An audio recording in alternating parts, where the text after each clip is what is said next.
함께 말씀 보겠습니다. 사무엘하 15장 30절에서 37절까지 말씀, 구약성경 488쪽쯤에 있는 말씀입니다.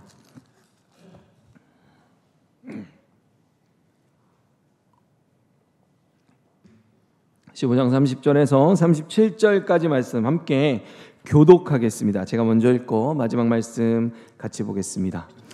다윗이 감람산 길로 올라갈 때 그의 머리를 그가 가리고 맨발로 울며 가고 그가 함께 가는 모든 백성들도 각각 자기의 머리를 가리고 울며 올라가니라. 어떤 사람이 다윗에게 알리되 압살롬과 함께 모반한 자들 가운데 아히도벨이 있나이다 하니 다윗이 이르되 여호와여 원하옵건대 아히도벨의 모략을 어리석게 하옵소서 하니라. 다윗이 하나님을 경배하는 마루턱에 이를 때 아렉 사람 후세가 옷을 찢고 흙을 머리에 덮어 쓰고 다윗을 맞으러 온지라. 다윗이 그에게 이르되 내가 만일 나와 함께 나아가면 내게 누를 끼치리라.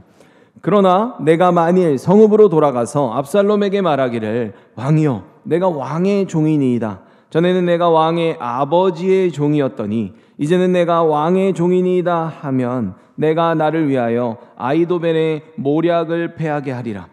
사독과 아비아달 두 제사장이 너와 함께 거기 있지 아니하냐? 내가 왕의 궁중에서 무엇을 듣든지 아비아달 두 제사장에게 알리라. 그들의 두 아들 곧 사독의 아히아마스와 아비아달의 요나단이 그들과 함께 거기 있나니 너희가 듣는 모든 것을 그들 편에 내게 소식을 알릴지니라 하는지라. 다윗의 친구 후세가 곧 성읍으로 들어가고 압살롬도 예루살렘으로 들어갔더라. 아멘. 저희도 오늘 이 본문 가지고 은혜 아니면이라는 제목으로 함께 말씀 나누겠습니다. 여러분, 저희들이 지난 시간에요, 이제 오늘의 본문 계속 이어지고 있는데요, 다윗의 가정 안에서 일어나는 굉장히 참혹한 범죄이죠. 그리고 그의 어떤 사후 처리들에 대해서 살펴봤습니다. 사실 사후 처리라기보다는 그 사건과 연결돼서 또 다른 사건이 계속해서 터지는 그런 상황으로 볼 수 있을 것 같습니다. 가장 먼저는 장남인 암논이 배다른 동생인 다말을 강간했습니다. 그리고 다말을 헌신짝 취급하며 물건처럼 버렸죠. 이것을 지켜보는 다윗 왕이 있습니다. 그가 어떻게 대처했습니까? 다윗은 암논의 죄에 대해 모든 걸 다 알았음에도 불구하고요, 아무것도 하지 않았습니다. 그러자 다말의 친오빠죠, 그 압살롬이 2년의 시간을 기다렸다가 안 되겠다 하면서 암논을 자신이 직접 처단하기 위해서 복수를 감행합니다. 그리고 압살롬은 도망을 치죠. 그렇게 시간이 또 흐릅니다. 그러니까 요압이 옆에서 다윗을 이렇게 어느 날 가만히 보니까 압살롬을 그리워하는 거예요. 그래서 꾀를 내어서 압살롬을 다시 궁으로 돌아오게 합니다. 그런데 다윗은요, 압살롬을 데리고 오는 건 허락해주고 또 만나지를 않는 거예요. 그러니까 결국 압살롬이 자신이 볼 때 다윗이 어떻습니까? 그리 멍텅하고 무능한 왕이거든요. 그런 다윗을 향해서 분노하며 결국 반역을 꾀합니다. 오늘 이 내용을 살펴보려고 하는 거예요. 여러분, 당연히 죄는 죄를 짓는 본인들에게 1차적인 책임이 있습니다. 암논이든 압살롬이든 그들에게 책임이 있는 건 뭐 두말하면 잔소리죠. 그런데 성경은 이 본문들을 통해서 이 진행되는 가운데 계속해서 무엇을 의도한다 그랬습니까? 모든 것에 대한 책임이 다윗에게 동시에 있음을, 아니 하나님은 오히려 다윗에게 책임을 묻고 있는 그 의도를 성경이 드러낸다는 거예요. 여러분, 아담과 하와가 선악과를 먹고 그 인류의 범죄의 첫 번째 장면이 있었던 그때도 동일합니다. 우리들은 하와가 먹었지, 아담도 먹었지만 하와가 시작했잖아, 이런 책임의 소지를 따질 수 있을 거예요, 만약에 그것이 우리의 문제라면. 근데 하나님께서는요, 그것을 먹지 말라고, 먹는 날에는 반드시 죽는다고 아담에게 말씀하셨습니다. 이게 어떤 걸 보여주냐는 거예요. 하나님의 사람들에게 부과되는 그 책임이 있다는 거예요. 말씀을 맡은 자로서, 또 하나님의 공동체, 그리고 지금 다윗 어떻습니까? 그 나라의 책임자로서 주님께서 주신 말씀대로 죄를 다스려야 하는 책임을 가졌다는 거죠. 이처럼 다윗의 행동은요, 저희들로 하여금 큰 안타까움을 갖게 만듭니다. 암논이 다말을 강간했을 때, 또 압살롬이 암논을 죽였을 때 부모로서, 먼저 된 신앙인으로서, 한 나라의 책임자로서 당연히 했어야 될 일들을 다윗은 하지 않은 거예요. 그들이 저지른 죄에 대해 물어야 했고, 회개를 촉구했어야 됐고, 그에 상응하는 합당한 징계를 내렸어야 하는 겁니다. 만약 정말로 그랬다면요, 암논이 죽었을까요?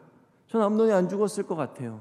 그리고 암논에게 그만큼 큰 처벌을 내렸다면 압살롬이 굳이, 그렇죠, 암논을 죽이고 자신도 살인자가 되지 않지 않았을까요? 여러분, 다윗이 혹시 그런 생각을 했는지 모르겠습니다. 사람들이 그러기 때문이에요.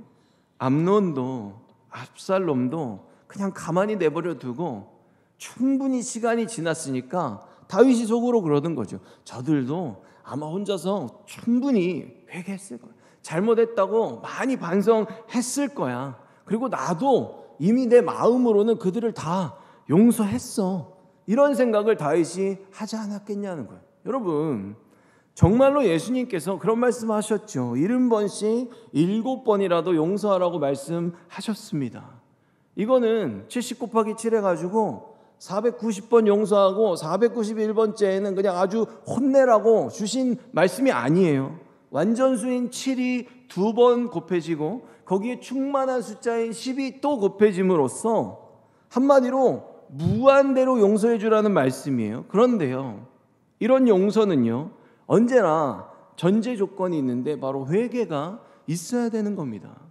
암논도 압살롬도 회개조차 안 하고 막상 자신들은 잘못한 게 없다며 여전히 그렇게 당당한데 죄 앞에서 누가 누구를 용서하는 겁니까? 이런 게 도대체 어느 나라 하나님의 방식인지 저는 모르겠어요. 요한일서 1장 9절 보면 만일 우리가 우리 죄를 자백하면 그는 미쁘시고 의로우사 우리 죄를 사하시며 우리를 모든 불의에서 깨끗하게 하실 것이요. 아멘. 여러분, 사랑의 하나님 맞습니다. 그런데요, 죄에 대해서 회개조차 안 하는데도 그 사람들을 무조건 천국 백성으로 받아들이는 그런 하나님은 없습니다. 우리가 이걸 인간적인 차원에서 아니고 정말 정 때문에도 아니고 하나님의 입장에서 바라볼 수 있어야 된다는 거예요. 하나님의 말씀의 기준에서 생각할 수 있어야 된다는 거예요. 여러분, 저희가 이 압살롬을 보면서요, 예수님께서 주셨던 탕자의 비유에 대해서 생각해 볼 수 있습니다. 비슷한 경우죠. 탕자는 결국 집으로 돌아옵니다. 그리고 다시금 아버지 아들의 자리를 되찾습니다. 그런데 이때 탕자인 이 둘째 아들이 어떤 생각을 했습니까? 누가복음 15장 21절 22절 보면요, 아들이 이르되 아버지 내가 하늘과 아버지께, 그러니까 어때요? 아버지한테도 죄를 졌다 그러지만 하늘은 뭐예요? 하나님 앞에서도 지금 충분히 회개했다는 걸 지금 얘기하고 있는 거죠. 하늘과 아버지께 죄를 지었사오니 지금부터는 아버지의 아들이라 일컬음을 감당하지 못하겠나이다 하나 아버지는 종들에게 이르되 제일 좋은 옷을 내어다가 입히고 손에 가락지를 끼우고 발에 신을 신기라. 종은 신을 못 신어요. 집에서 원래 그렇게 정해져 있습니다. 여러분, 바로 이 부분이에요. 이따가도 신은 나오겠지만, 둘째 아들은요, 분명히 아버지께 사죄했고 어때요? 하나님 앞에서도 회개했습니다. 저는 예전에 이런 경험이 있는데요, 제가 굉장히 오랜 시간 동안 일을 했는데 임금을 하나도 못 받았어요. 결국 저는 몇 달치를 못 받고 나왔습니다. 그런데요, 저같이 국제 학생, 이제 저는 시민권이 없잖아요. 이런 사람들은 굉장히 불리한 게 이걸 뭐 누구한테 따지죠. 그러면 옳고 그름을 따지는 게 아니에요. 법정 송사에 휘말리면 바로 집에 가는 겁니다. 국제 학생들은 그냥 공부 마치고 가야 돼요. 그걸 그 사람들도 알고 있어요. 그래서 그냥 나왔죠. 그러고 살았어요. 또 열심히 살았어. 근데 일정 시간이 지난 다음에 소문이 들려오는 거예요. 근데 그분이 말하기를 제가 기독교인이고 저는 목회자니까 제가 무조건 자기를 용서해야 된다는 거예요. 그게 사랑이고 그게 진짜 크리스찬이라는 거죠. 그래서 오히려 제가 자기를 진짜로 용서했으면 자기가 아무것도 안 해도 오히려 먼저 제가 찾아와가지고 당신을 용서한다는 말을 자신한테 해야 된다는 거예요. 근데 제가 그렇게 안 하는 걸 보니까 제가 진짜 제대로 된 신자가 아니라는 거죠.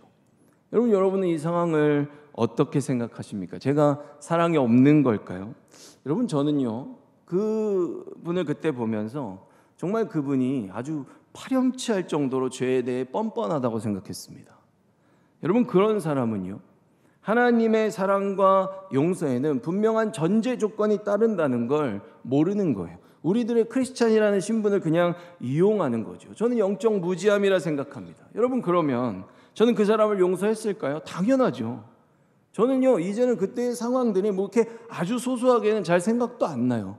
이미 용서했고 그 영혼을 위해 기도하고 끝났습니다. 그 자녀를 불쌍히 여겨 달라는 거죠. 그런데 정작 그 관계까지 개선되려면요, 분명한 화해의 단계가 있어야 되고, 더 나아가서 그분이 하나님 앞에서 온전히 한 영혼으로 받아지려면 정말로 철저한 회개가 있어야 된다는 거예요. 근데 저는 그분이 취하는 태도를 보면 잘 모르겠습니다. 왜냐하면 스스로가 정말 자신의 죄에 대해 회개한 사람들은요, 보통 그렇게 뻔뻔할 정도로 행동하진 않기 때문입니다. 최소한도 미안해내야죠.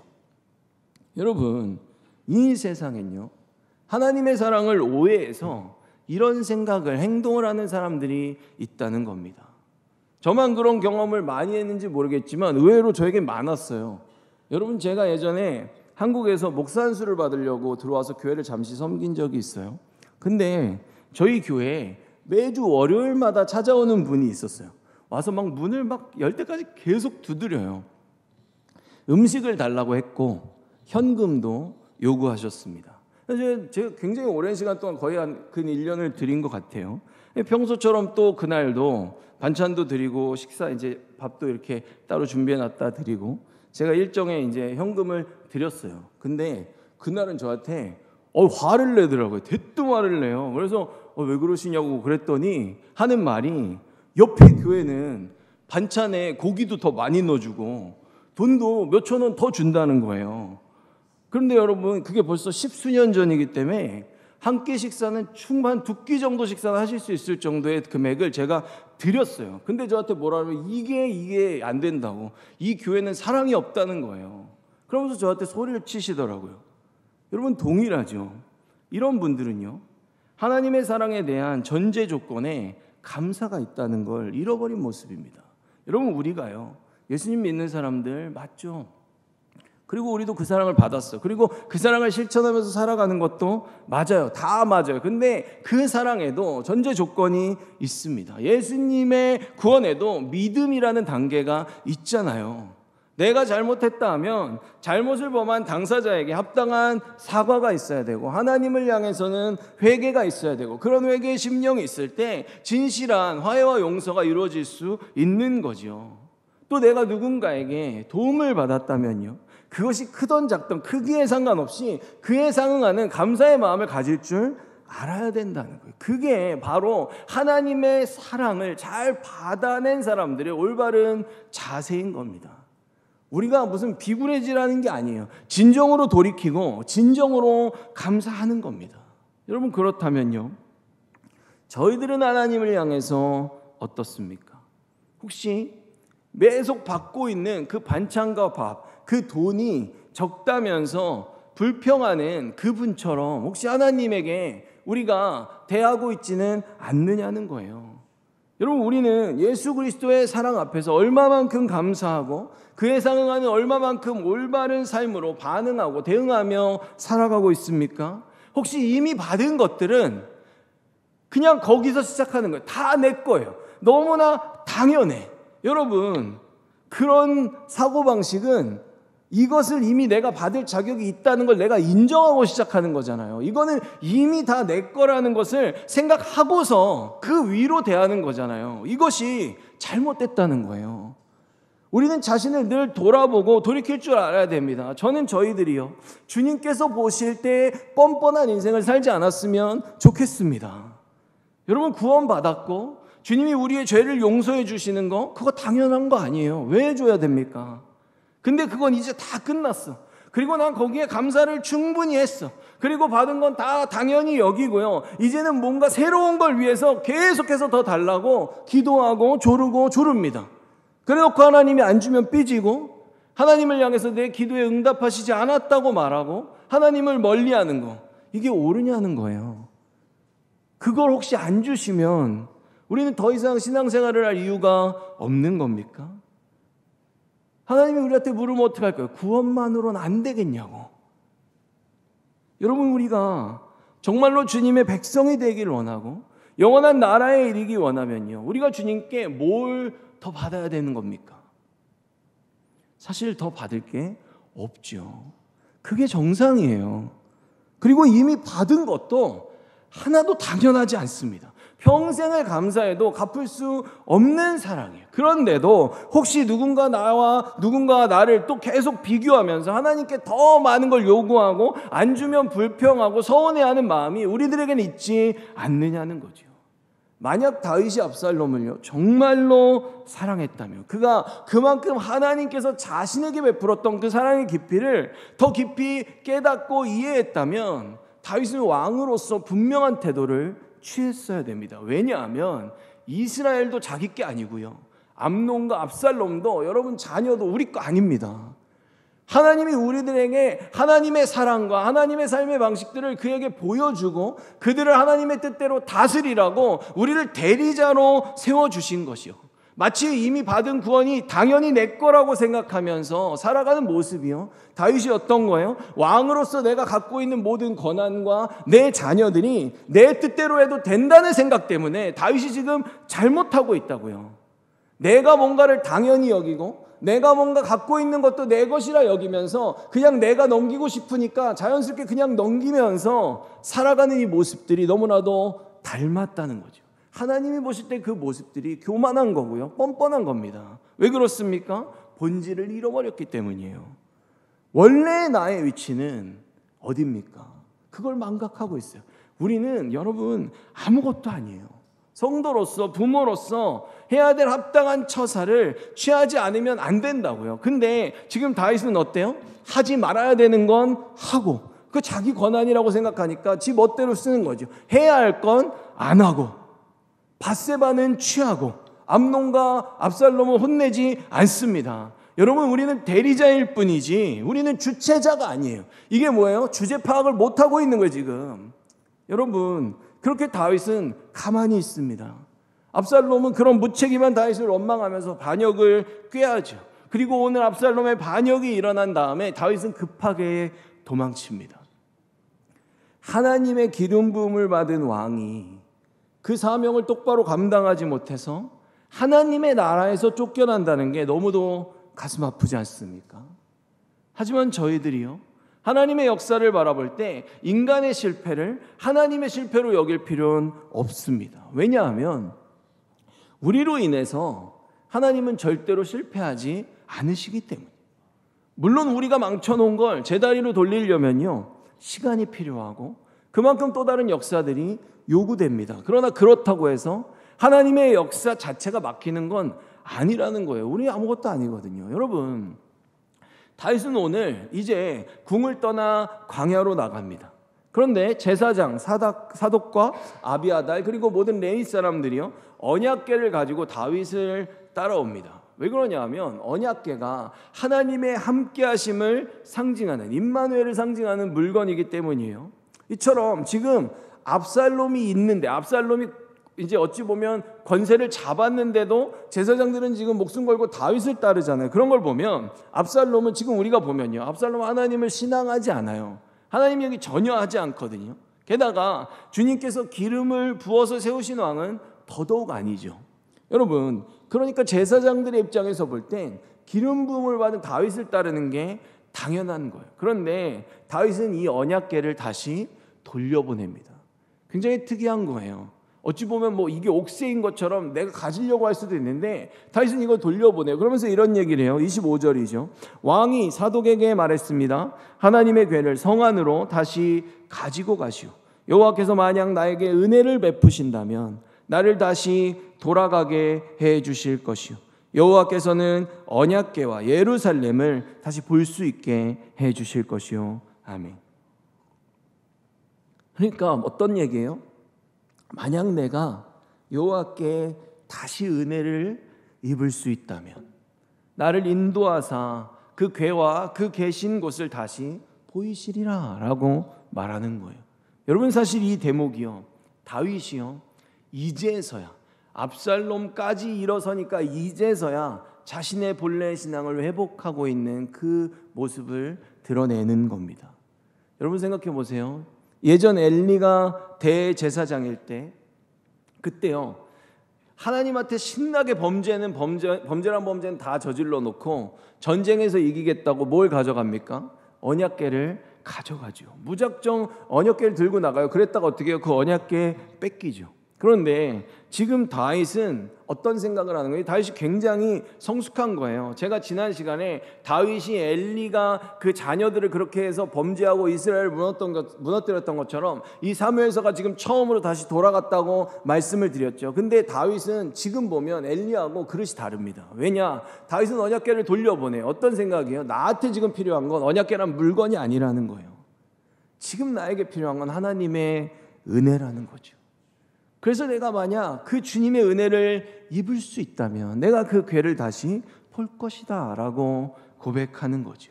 여러분, 이처럼요, 지금의 저희들도요, 삶의 하루하루를 살아가되 우리에게 가장 중요한 건 어떤 특정한 물건이나 내가 지금 없으면 큰일 날 것 같아서 하나님에게 쪼르는 어떤 주어진 환경이 아니라, 여러분, 세상은 누구나 그걸 보죠. 그걸 받으면 뭐 복을 받았다고도 생각해요. 그래서 구하고 그걸 부러워합니다. 그런데 정작 우리를 살게 하는 게 뭐예요? 바로 하나님의 은혜라는 겁니다.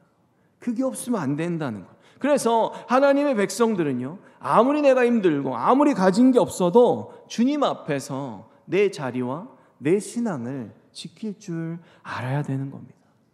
오늘 그래서요, 15장 30절을 보면 다윗이 감난산길로 올라갈 때 그의 머리를 그가 가리고 맨발로 울며 가고 그와 함께 가는 모든 백성들도 각각 자기의 머리를 가리고 울며 올라가니라. 아멘.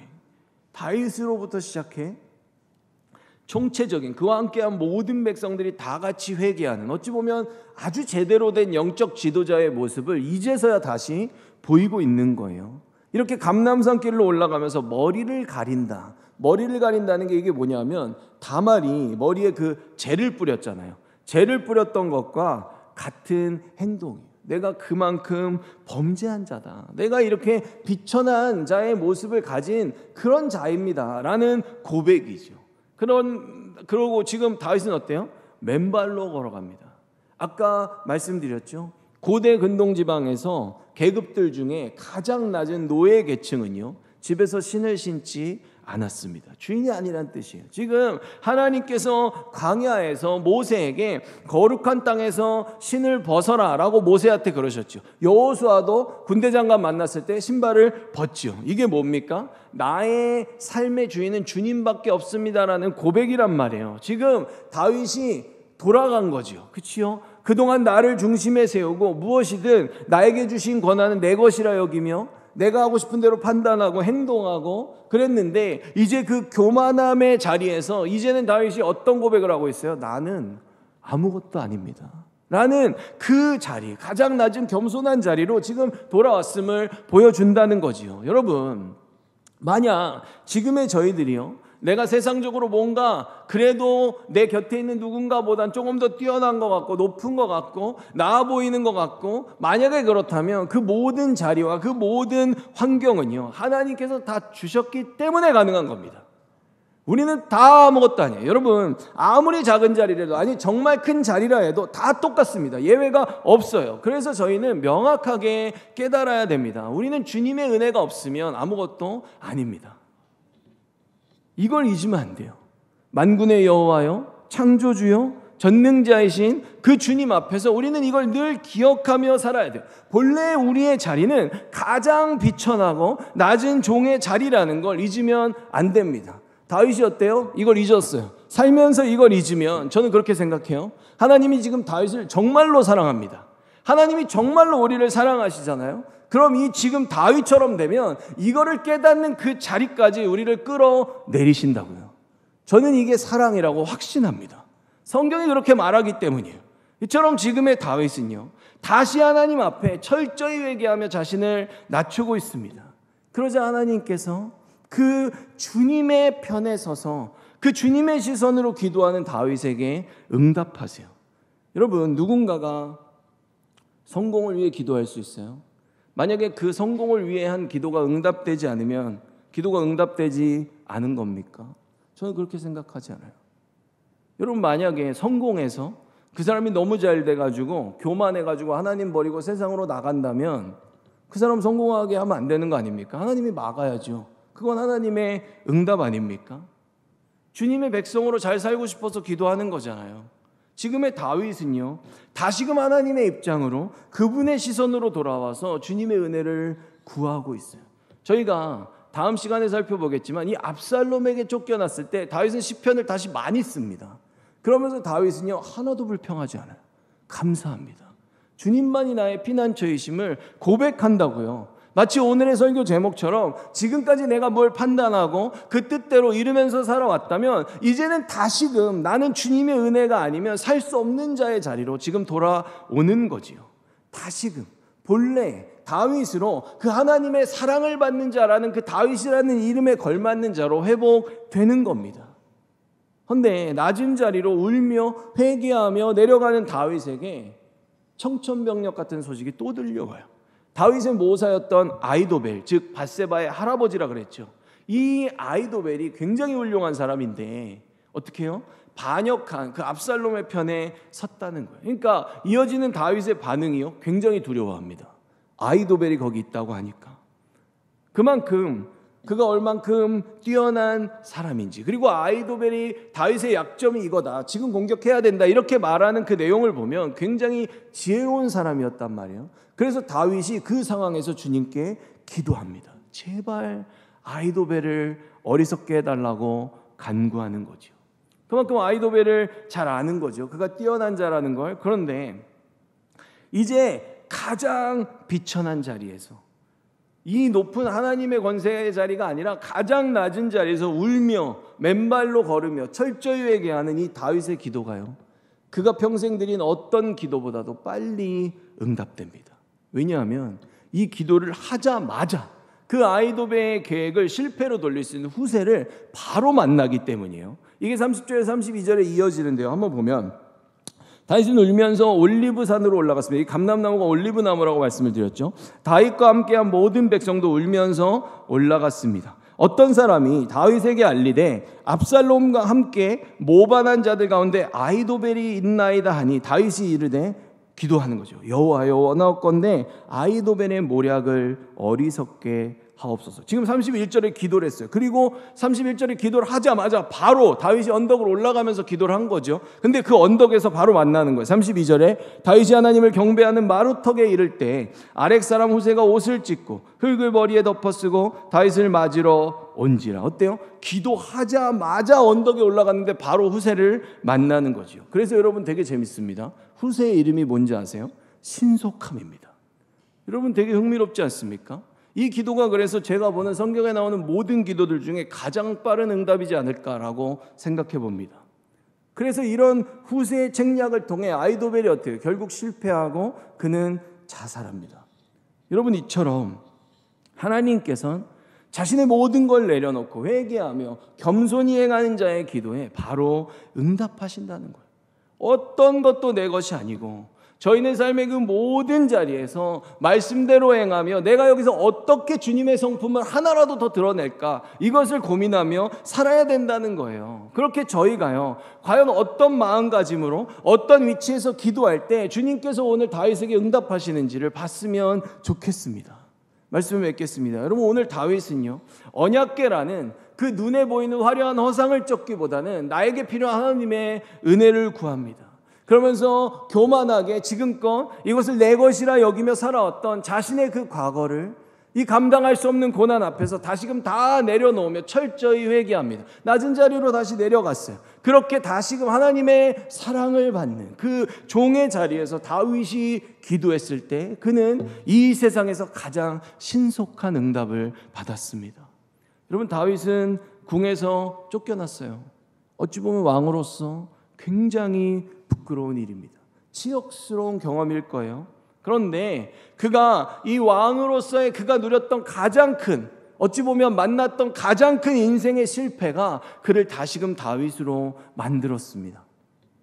그래서 저희는요, 우리가 삶 가운데서 만나는 그 어떤 실패도 세상 사람들은 와, 쟤 저렇게 망했네, 세상의 시선은 상관없다는 거예요. 그것은 하나님의 실패가 아니라는 거죠. 여러분, 오늘 하나님이 실패했습니까? 아니요. 사람들은 봤을 때 다윗의 실패를 하나님의 실패와 연결할지 몰라요. 그러나 다윗이 혼자 개인의 신앙으로 봤을 때는 하나님은 그 어느 때보다도 성공하셨습니다. 회개하고 세상의 신을 벗는 그 종인 다윗을 다시 얻었잖아요. 그 자리에서 우리가 주님의 은혜를 구할 때 오히려 그 자리는 이 세상에서 가장 빠른 하늘의 응답을 받는 자리가 된다는 거죠. 하나님께서 다시금 내 사랑하는 자녀를 되찾는, 그래서 우리 삶의 가장 큰 성공과 은혜의 자리가 오늘 이 자리가 되었다는 거죠. 그러니까 저희들 어떻게 해야 되겠습니까? 우리가 바라야 되는 것은 세상의 화려한 조건이나 환경이 아니에요. 우리도 어때요? 언제나 주님 안에, 우리가 그 은혜 안에 살아가게 해달라고 구하는 저희들. 그래서 은혜 아니면 나는 아무것도 아니라는 고백을 주님 만나는 날까지 잃어버리지 않는 저희들 되길 예수 그리스도의 이름으로 축원합니다.